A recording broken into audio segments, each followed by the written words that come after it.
Hello, everybody. Welcome back to another episode of George Reviews. And this time, we're diving into some A24 highs and lows and any way you go. 2024, the year that has just passed, we got a lot from A24, so to speak. It was some good, some bad, some, but, I'm here to talk about 4 films from A24 and from the year 2024. It's the 4 A24 2024 catch-up right here on George Reviews. Let's get into it right now.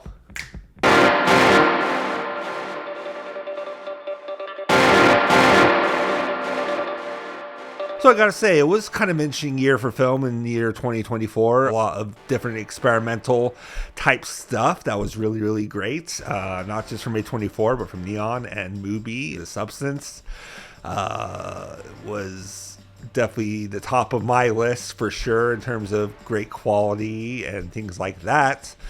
But A24, definitely stuck it to the competition this year. They definitely went all out with a lot of bangs, a lot of misfires, but still kind of came through like they always do. It's the friend you can always kind of count on for something interesting to say. If that makes sense, I'm not sure. But here we are with 4 great films from A24 from 2024. Films I did not get to review, but I did see, and I want to talk about here on this channel, starting with Love Lies Bleeding. I'll never fall in love, okay?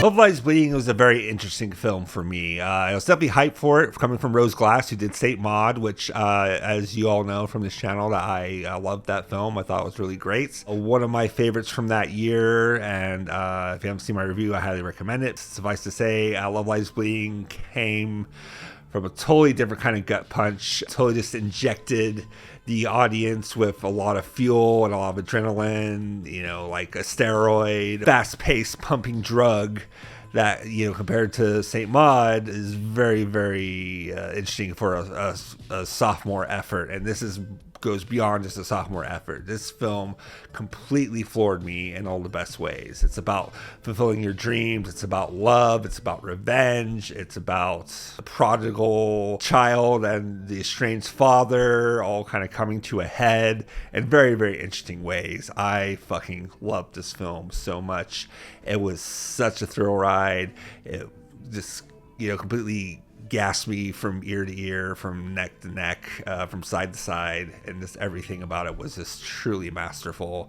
I can't say enough about how much I love this film. The film stars Kristen Stewart, which I'm not the biggest fan of. I haven't really seen much of her work, not even Twilight, though I am aware of the reputation, but she did an amazing job here, as well as Katie O'Brien, who plays Jackie, the love interest, and just a ton of great cast members. Even Dave Franco, who I'm not really on board with for most of the time. He did a surprisingly decent job in this as well, in kind of a smaller role, but a very important one. And this definitely takes its time to deliver its gut punches.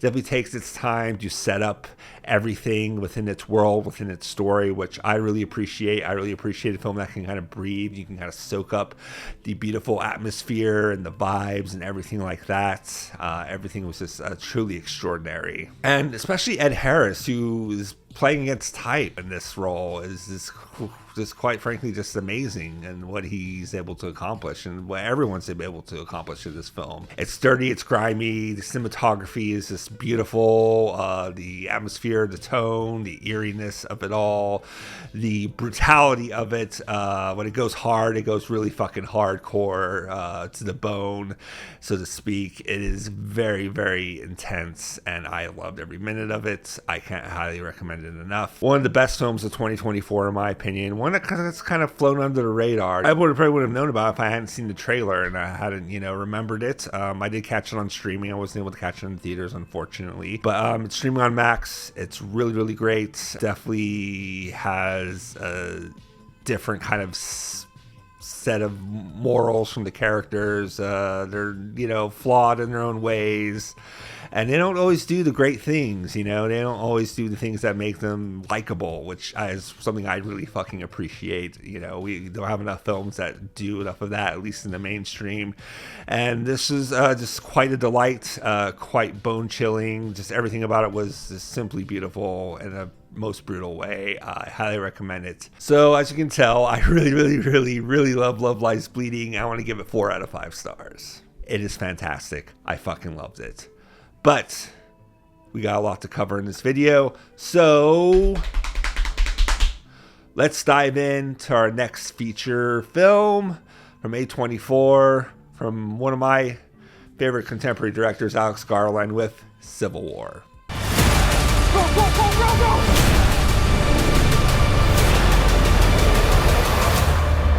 God bless America.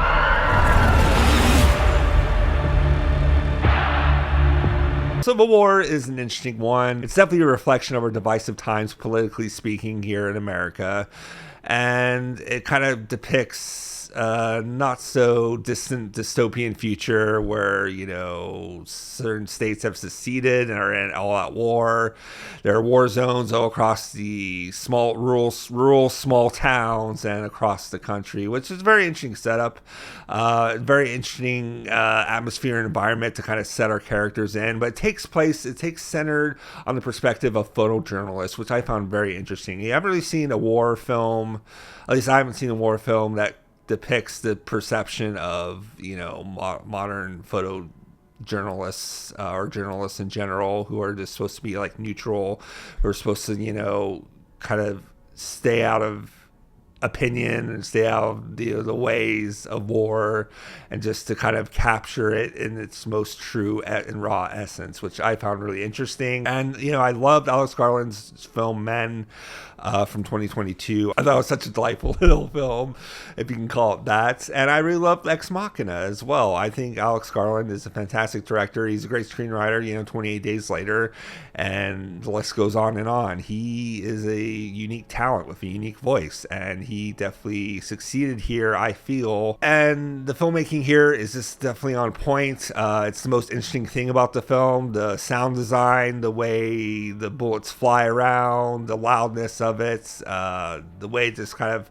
sucks you into the chaos is very well done and very interesting. Brutal sequences after sequences are just shot so meticulously and perfectly in every single way. We get shots of the point of view of the cameras as they're taking stills, and of all the violence in the war zones and everything. It's just so creative and nothing like I've ever seen before. Definitely going in, I was kind of skeptical because of the subject matter. It's not really, you know, I do love war films. Full Metal Jacket's definitely up there for me, as well as Saving Private Ryan and a bunch of other ones too.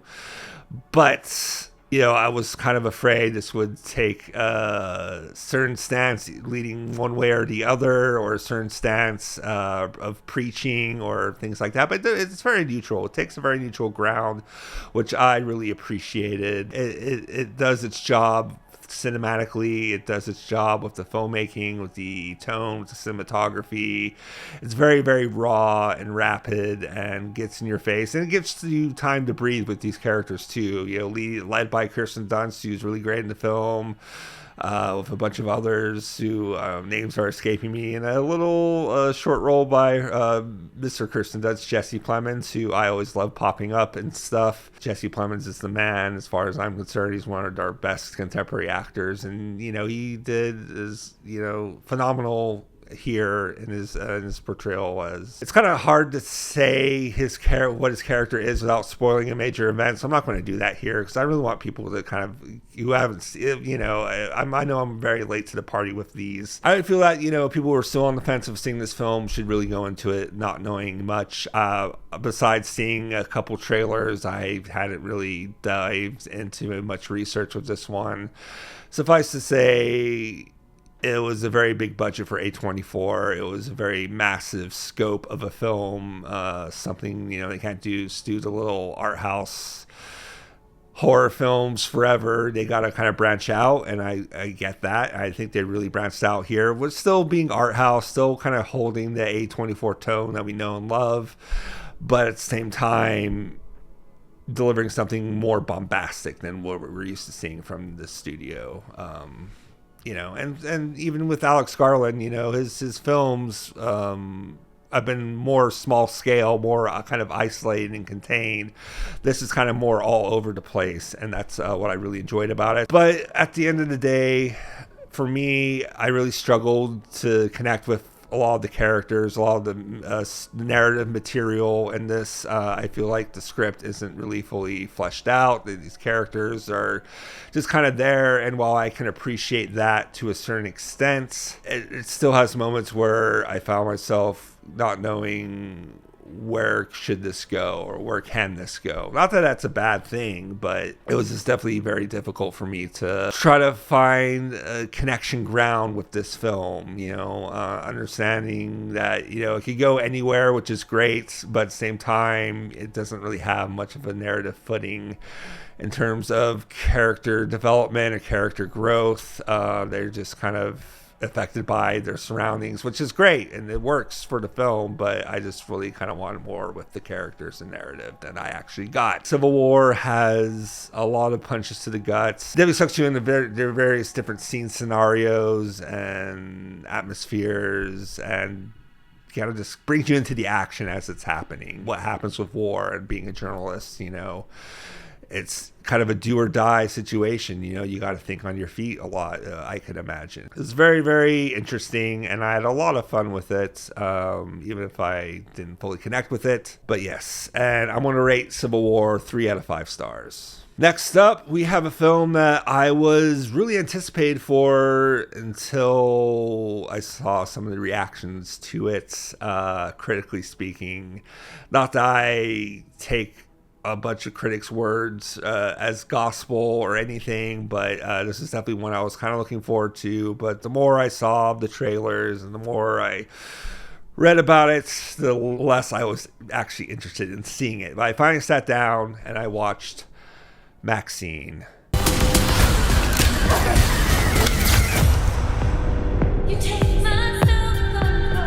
Maxxxine, the Ty West trilogy, the third of the trilogy, starting with X, which came out in 2022, which I kind of liked. Even for a slasher film, I'm not really the biggest fan of slasher films. I think they're pretty empty in terms of characters, and it's just about the glorifying of kills. And even though I have my problems with the slasher genre, I still got a lot of enjoyment out of it. I thought it was really gruesome and enticing in its way, and Mia Goth, of course, sells it. Pearl, on the other hand, I absolutely fucking loved. I love the atmosphere of it, the energy. It had that 1950s feel, even though it took place in 1918. It had that classic kind of film feel with outrageous over-the-top moments, which is something I go to movies for. And Mia Goth was sensational in that, and I was very disappointed that she didn't get really that recognized for her role in Pearl. But needless to say, Maxxxine comes around, and it's the continuation of where X left off. Let's fucking go. Let's see where this character is going to go. And the whole thing just kind of fell flat for me. I'm not going to lie. I really wanted to like it. I wanted to be entranced by it. Whatever X's shortcomings for me, there were still moments that I was entranced by, and I kind of could not look away and could not, stray away from. But with Maxxxine, it's just a bunch of nonsense. It's trashy, it's weak, it's flat, it's predictable. Everything about it, not everything, but a lot about it is just very disappointing. At the end of the day, I just found it really underwhelming and very, very, very disappointing. The cinematography is there, the look is there, the vibe is there. It's 1980s LA, slashers on the loose, and they're targeting Maxxxine, and there's all this build up and excitement. She's being chased by a private detective played by Kevin Bacon, who I thought was pretty fun in the film. A lot of people close to her are dying. She books this very important film role that she's trying to get out of the adult entertainment industry, and Yeah, a lot of that sounds good on paper, but the execution is just very faulty. It's just very faulty, and I just couldn't really enjoy it. I couldn't really get through it very well. I found myself very bored throughout most of it.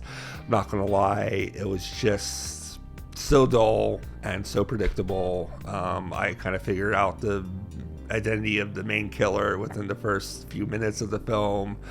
Though there are some really inventive and gruesome kills in this, it definitely doesn't go as far as X does or as far as Pearl went in terms of the murders and things like that, which is, you know, if you're not going to give me a compelling character story, that's fine. Just make me entertained in some way, and this failed to do that. You know, at the end of the day, it is a film, and, you know, I like films that very much entertain me, even if they're kind of weak and narrative structure and weak in character development. But this was just complete and utter nonsense. It was just nonsense, and it just, the further it went along, the stupider and trashier and just idiotic it got, you know. And I just was ticking down the time waiting for it to end, and it was, you know, even at an hour and 40 something minutes, it just felt like it would never fucking end. You know, just end, stop wasting my time with this. And yeah, I might be kind of harsh on it, but I can't really help that. I just really wanted to like it. I wanted it to be as everything exciting as I went to Pearl with, or even to the level of X, but it just failed to do that. It's definitely my least favorite in this trilogy. The third ones are always usually the weakest in trilogies, except for Lord of the Rings, of course, which, you know, is the gold standard for trilogies. Trying not to compare too much because they're definitely separate trilogies. To say I hated Maxxxine, I didn't hate it, but it was just very, very disappointing. And I was very disappointed in the whole thing. I think the success and recognition of being with A24 got to their heads, and they didn't really care about the script.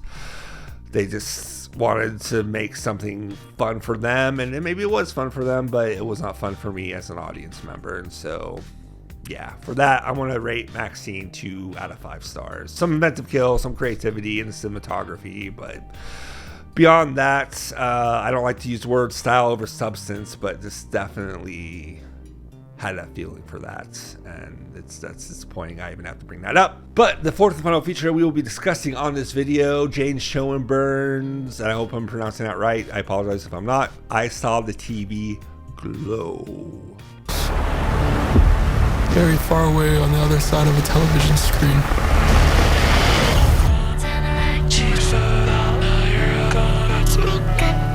So I Saw the TV Glow is a film I can't stop thinking about it. I did see this one in theaters. I wasn't too hyped going into it. I wasn't like ecstatic about the premise or anything, even though I'm a big 90s kid. I never really got into Alone in the Dark or Are You Afraid of the Dark or Goosebumps or those kind of cheesy monster horror, light horror, you know, TV shows from Nickelodeon and whatnot. I mean, I definitely grew up on the X-Files. That's probably the closest comparison I would give to kind of growing up in that kind of mindset. I Saw the TV Glow. It's definitely one I can't stop thinking about. It definitely has a very strange effect on me. It definitely has a strong effect on my mind, on my brain that will not leave and will not stutter away, which is a compliment, I would say. You know, I really much enjoyed it. I enjoyed the acting, I enjoyed the direction, I enjoyed the screenplay, I enjoyed the different perceptions the film has, and, you know, listening to interviews and reading articles and videos discussing it. You know, I really feel like, you know, it definitely evokes the experience of you know, what it's like to be trans. You know, I would know, but, you know, it definitely has that hook to it. It definitely has that feeling of not representing yourself of how you want to be represented from the inside onto the out. And, you know, I find that a very, very, very powerful way of telling a story. And I really feel, for me, the way I connected to it would be that it is all about embracing of who you really are, you know, especially as a creative person, you know, trying to kind of go through the struggles and the turmoil and, you know, growing up being kind of the weird, different kid, you know, was always difficult for me. And this film definitely invokes that as well, which is a really beautiful thing. And I can't say enough about it. For me, the film has this going for it, and it's a really great driving force, but there aren't really like scenes I can really go back to that I found out like, oh, that was an amazing sequence, or that was a very amazing sequence. You know, there's different scenes that are good, and I love the reenactments they have of the TV show, and you know, and the cinematography is great. You know, the lighting's great, the colors, everything about it I really loved. But you know, it's something to compare it to, which people have been comparing their concert scene. There's a concert scene in the film in a dingy dive bar, which is really great. I really enjoyed that scene. And no spoilers or anything. I'm not going to give context to the story of the scene, but I was hearing comparisons to Mulholland Drive and this Club Silencio scene, which is my favorite scene of all time. In any form of cinema or media or anything. That's definitely my favorite film and my favorite scene from the film, or at least one of my favorite scenes from the film. I could go on and on about Mulholland Drive all day. I really feel it doesn't capture the complete weirdness of something like Mulholland Drive or something of David Lynch. I know Jane Schoenberg is very much influenced by Lynch, as a lot of us are. You know, I love David Lynch myself. It's my favorite filmmaker. But I just feel like a lot of it felt like a standard, what you'd expect out of an A24 film, which isn't a bad thing, you know. I just felt like the creativity could have gone just a little bit further.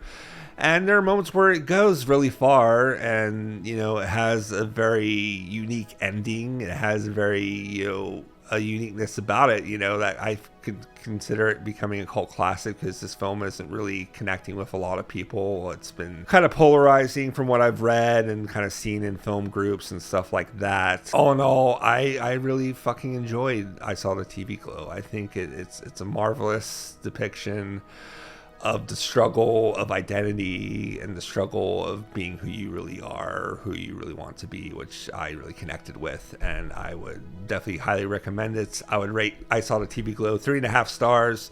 Really good. Can't stop thinking about it, but it just didn't quite, some of the scenes and the set pieces didn't really go as far as I think it could have.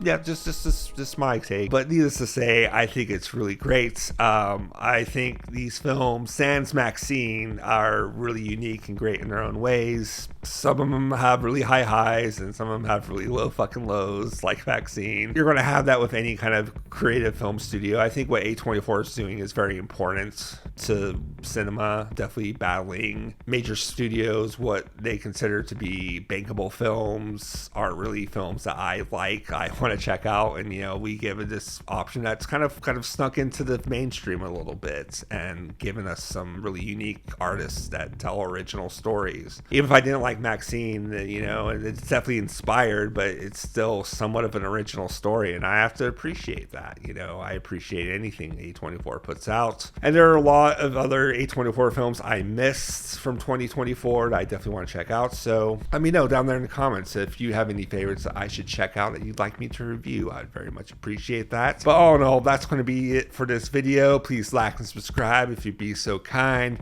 My name is George Ray. Thank you so much for tuning in. Please remember to keep calm, keep cool, keep chill. Embrace great cinema. Embrace A24, because they're doing really great work. I'll see you on the next video. Until then, peace out.